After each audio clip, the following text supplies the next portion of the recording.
દરેક વ્યક્તિના શરીરમાં લીવરની નીચે એક પિત્તાશય રહેલું હોય છે. ઘણીવાર આ પિત્તાશયમાં પથરી થઈ જતી હોય છે. પિત્તાશયમાં પથરી થવાનું મેઇન કારણ હાઈ કોલેસ્ટ્રોલ રહેલું છે. આ ઉપરાંત જે ઓબેસ વ્યક્તિ હોય છે, લાંબા સમય સુધી ઉપવાસ કરતા હોય અથવા બીજા ઘણા બધા કારણોને લીધે પિત્તાશયમાં પથરી થઈ શકે છે.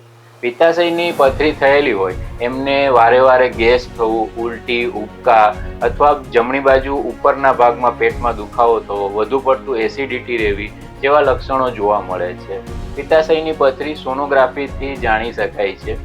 પિત્તાશયની પથરી માટેની સારવારની વાત કરું તો એના માટે કોઈ દવા કે ઇન્જેક્શન કે એવી કોઈ ટ્રીટમેન્ટ નથી. એના માટે ફક્ત ઓપરેશન જ કરવું પડે છે. જો કિડનીમાં પથરી હોય તો એના માટે દવાથી કાઢી શકાય કે પેશાબના રસ્તે નીકળી જાય. એવી રીતે પિત્તાશયની પથરીમાં આ ટાઈપનો કોઈ ઓપ્શન હોતો નથી. પિત્તાશયની પથરી માટે પિત્તાશય આખું કાઢવું એ જ ટ્રીટમેન્ટ અત્યારે અવેલેબલ છે.